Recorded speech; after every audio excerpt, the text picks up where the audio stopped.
छोड़ दीजिए, मैं तुम्हारे पाँव पड़ती हूँ। ये लोग स्त्री को। अरे बेटा, जिस भी स्त्री के चरित्र पर शंका हो उसे नगर की सीमा से बाहर निकाल दिया जाता।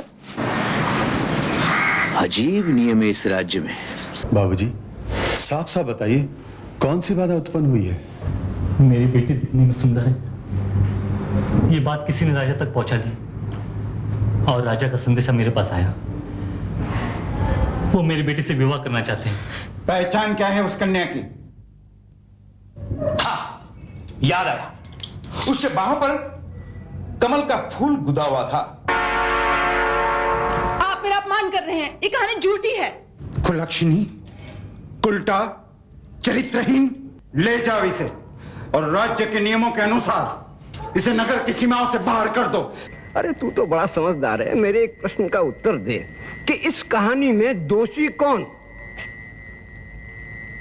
किसकी गलती बड़ी, किसका पाप बड़ा? विक्रम और बेताल, विक्रम और बेताल।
तो नहीं मानेगा तू, मुझे उस दुष्ट योगी के पास ले जाकर ही रहेगा। धुन का पक्का, जो मन में विचार आ गया उसे पूरा करके रहेगा।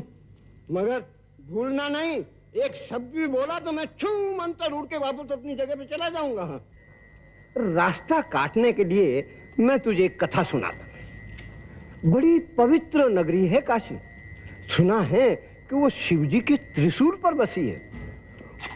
उसी नगर के राजकुमार वज्र मुकुट और दीवान के बेटे में अच्छी दोस्ती थी।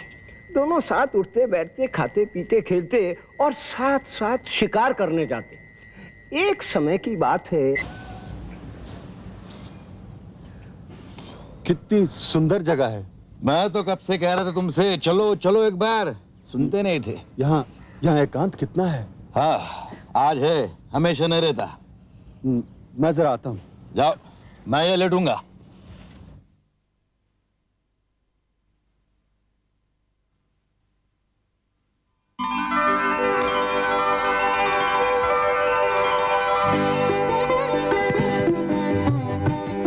कंचन आंखें चाल मोरनी, कंचन जैसी काया, मीठा बोल सुधर सिलोनी, देखा सो भरमाया।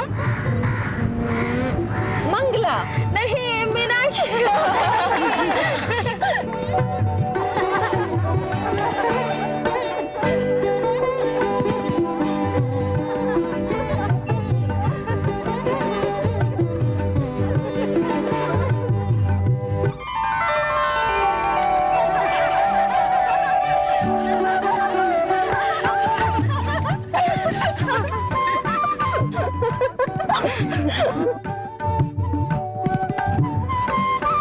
आपका नाम क्या है? आप कहाँ रहती हैं? आपके पिताजी क्या करते हैं? बता दे। बता दूं? हाँ, यदि इनका प्यार सच्चा है तो जरूर आएंगे। नहीं तो नहीं आएंगे।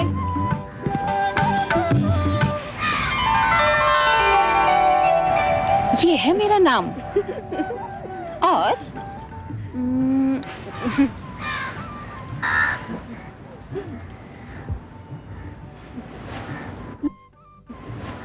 ये है मेरा पता।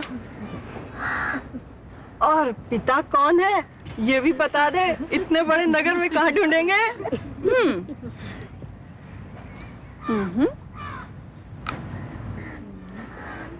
ये है मेरे पिता। समझे राजकुमार जी? नहीं समझा। अगर आपके दिल में प्रेम और दिमाग में जरा अकल है तो जरूर आइएगा। स्वागत है आपका। नहीं तो पर सुनिए तो, सुनिए सुनिए, मेरी बात सुनिए।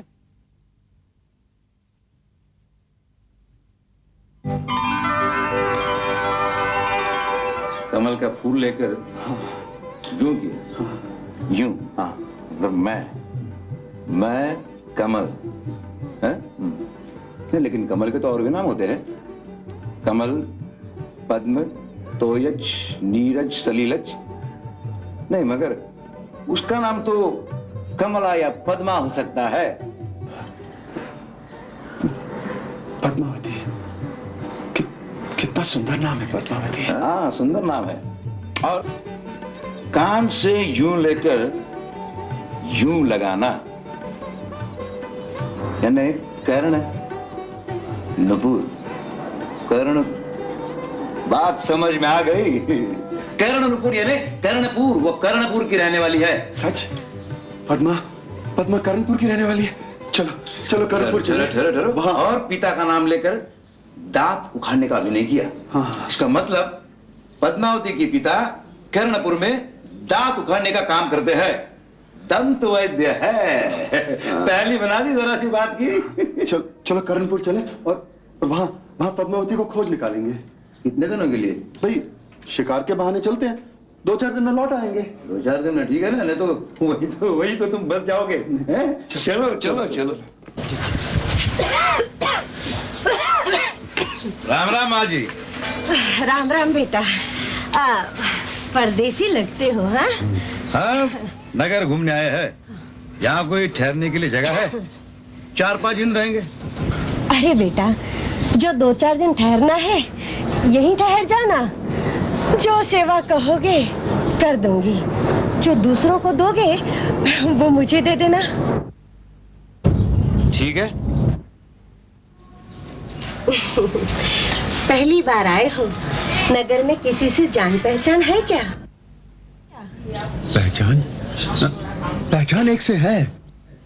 किससे? हाँ, पद्मावती या कमलावती। हाँ, उसके पिता दांत उखाड़ते हैं। क्या? नहीं, मतलब दांत के वैद्य है, वैद्य। अच्छा, वो पद्मावती। अरे उसे तो मैंने गोद में खिलाया है। सच? हाँ, बेचारी की माँ नहीं रही तो उसकी देखभाल करने के लिए वैद्यराज जी ने मुझे दाई के तौर पर रखा। अब तो वो बहुत ही सुंदर और बहुत ही अच्छी निकली है।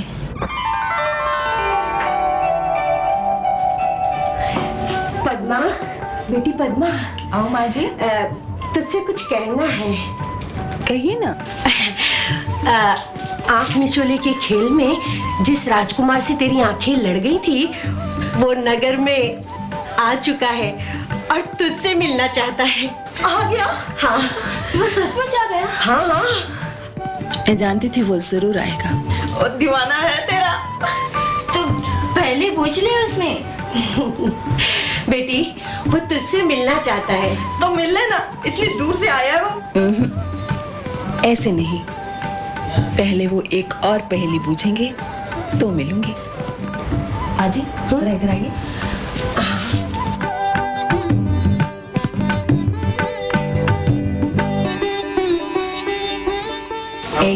माँ जी को पिछली खिड़की से बाहर कर दे। बेटी, इसका क्या मतलब हुआ? माँ जी, अगर वो समझदार होंगे तो जरूर समझ जाएंगे।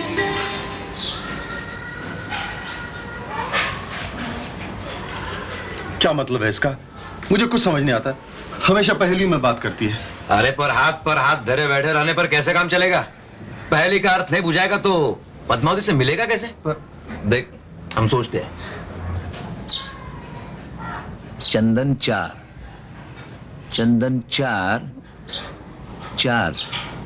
चतुर्थ यानी चतुर्थी, यानी चंदन की चतुर्थी, यानी चांदनी की चतुर्थी।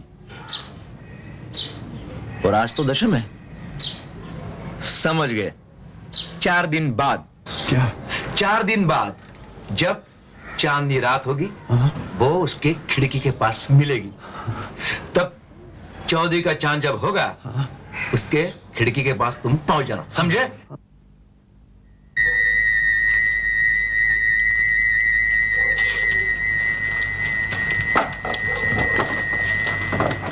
जाओ जाओ।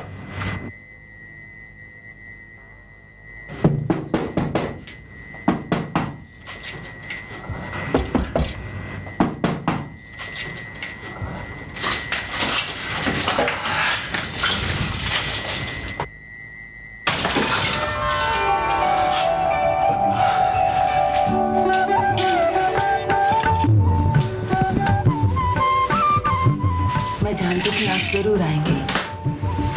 कई बार मुझे दुख होता था कि मैंने तुम्हें अपना नाम पता क्यों नहीं बताया। पहेलियां क्यों प्रस्तुत करती रही। पद्मा, मैं तुमसे साफ साफ कह देना चाहता हूँ कि अब तुम कोई पहेली नहीं पूछना। मैं तुमसे प्रेम करता हूँ। मैं तुमसे विवाह करना चाहता हूँ। मैं तुम्हें यहाँ से ले जाने के लिए आया हूँ। अब सारी बातें इस तरह जल्दी से कह जाएंगे? इतनी जल्दी क्या है? अब तो हम साथ ही साथ हैं।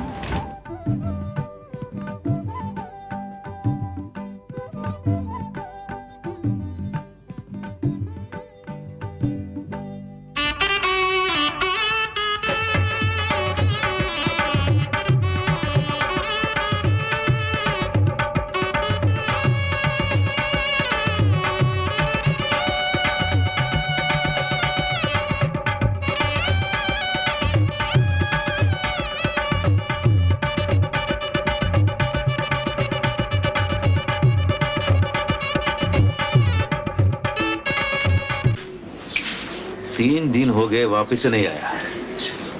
हम घर पर वादा करके आए थे कि 4 दिन में लौट आएंगे। कमाल है। आ जाएगा आ जाएगा, इतना घबरा क्यों रहे हो? पता नहीं कब वापस आ जाएगा। मुझे छोड़ दीजिए, मुझे मेरे घर जाने दीजिए। नहीं, मुझे छोड़ दीजिए, मुझे छोड़ दीजिए। मैं तुम्हारे पाँव पड़ती हूँ।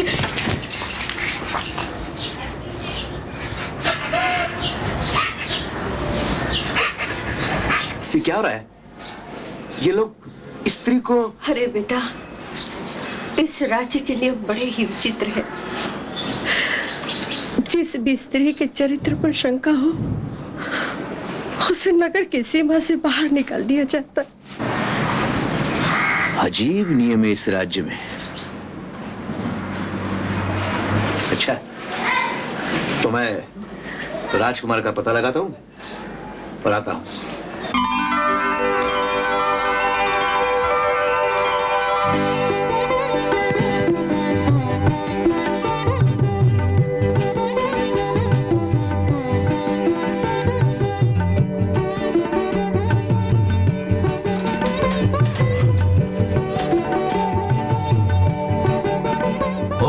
भाभी को प्रणाम। वाह, आप यहाँ बैठे बैठे कलाकारी दिखा रहे हैं और वहां मैं आपकी प्रतीक्षा में दुबला हुआ। हाँ, पद्मा यही वो है जिनके बारे में अक्सर चर्चा किया करता था। नमस्कार। नमस्कार। अब घर वापस चलोगे या नहीं, या यही बसेंगे? पता तो चल गया ना ये कहाँ की है, कौन है। अब बात पक्की कीजिए और राज्य वापस चलिए और धूमधाम से बारात लेकर आइए। हमें क्षमा कर दीजिए, हम ये रिश्ता नहीं कर सकेंगे। पिताजी। बाबू जी, कल तक आपको ये विवाह स्वीकार था और आज? विचित्र स्थिति में फंस गया हूं।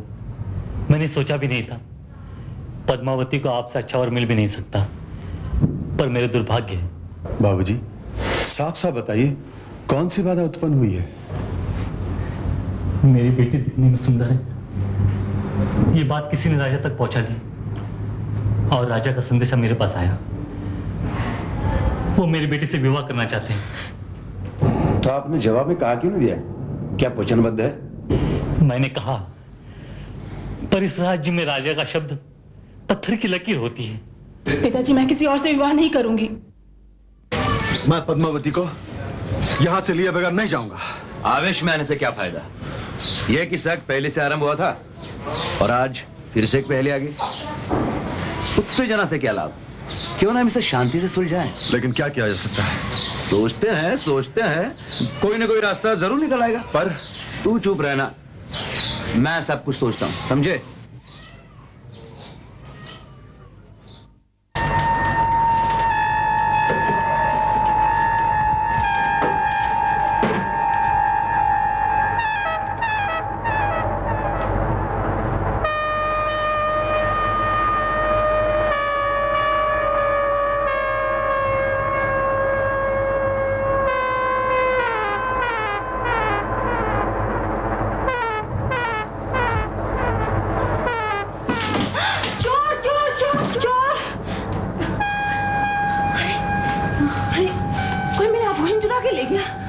मैं पूछता हूं क्यों होती है चोरियां?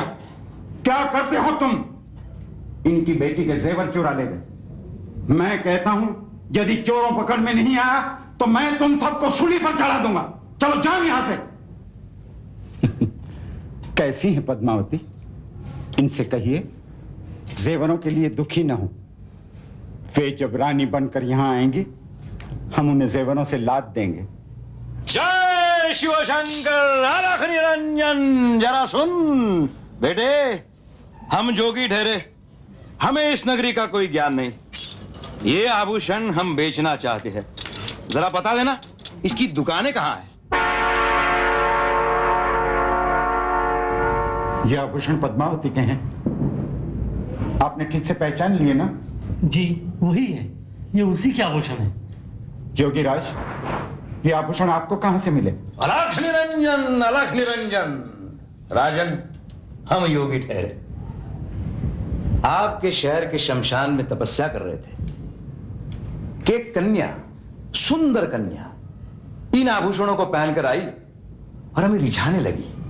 हमारा ध्यान, हमारा सत, हमारी तपस्या का भंग करने लगी। वो जो चाहती थी हमसे, हम उसे दे नहीं सकते थे। राजन,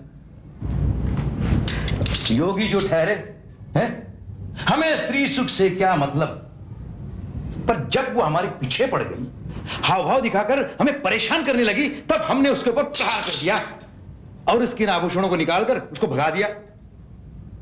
अब उस पापीन के, उस कुलच्छनी के, उस कुलटा के आभूषणों को लेकर हम क्या करते थे? शहर में बेचने आए तो ये हमें राजन आपके पास ले आए। वाह! अर्थात आप तपस्या कर रहे थे तब इंद्र ने अप्सरा भेज दी? जी राजन। पहचान क्या है उस कन्या की? हाँ, याद आया, उसके बाहों पर कमल का फूल गुदा हुआ था। आप मेरा अपमान कर रहे हैं, ये कहानी झूठी है। कुलक्षणी, कुलटा, चरित्रहीन, मैं तुमसे विवाह के सपने देखता था। ले जाओ इसे और राज्य के नियमों के अनुसार इसे नगर की सीमाओं से बाहर कर दो ताकि जंगली जानवर खा जाएं। ये अन्याय है, ये झूठ है, ये झूठ है। बेटी,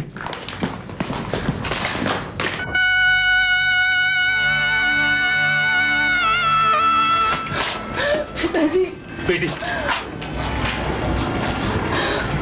मैं इसे कुछ दूर तक छोड़ कर आता हूं।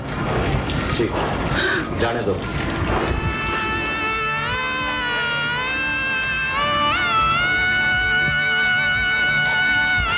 चलो।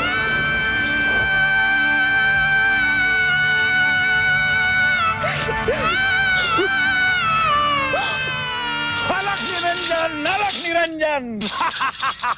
अलख निरंजन। हाँ, हो गया ना काम, सब हो गया।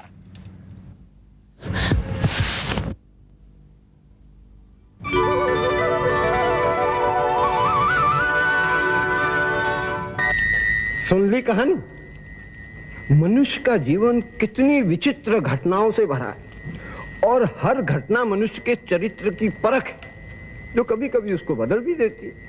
अरे तू तो बड़ा समझदार है, मेरे एक प्रश्न का उत्तर दे कि इस कहानी में दोषी कौन, किसकी गलती बड़ी, किसका पाप बड़ा? राजा की गलती सबसे बड़ी है, पाप उसने किया। क्यों? दीवान के बेटे का क्यों नहीं? अरे बेताल, दीवान के बेटे ने तो वो किया जिसमें उसके दोस्त का भला था। राजकुमार ने अपनी इच्छा पूरी की, पर राजा ही सबसे बड़ा दोषी है।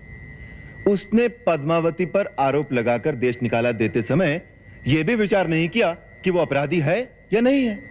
उसने पूरी जांच किए बिना उसको सजा दी। और बेताल, जो बिना पक्के प्रमाण के दंड देता है वो स्वयं अपराध करता है, पाप करता है। बिल्कुल ठीक कहा। क्या सुंदर न्याय किया है तुमने। अरे तुम तो न्याय करने वाले न्यायाधीशों के भी परम न्यायी हो। मगर अब मैं क्या करूं? तुम बोले, मैं चला, मैं ये चला।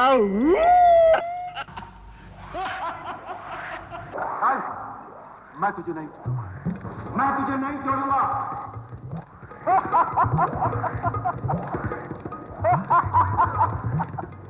विक्रम, भाग जा, मेरा पीछा छोड़ दे। मैं तेरे बस में आने वाला नहीं हूँ। जिसने तुझे मेरे पीछे लगाया है वो महा धूर्त है।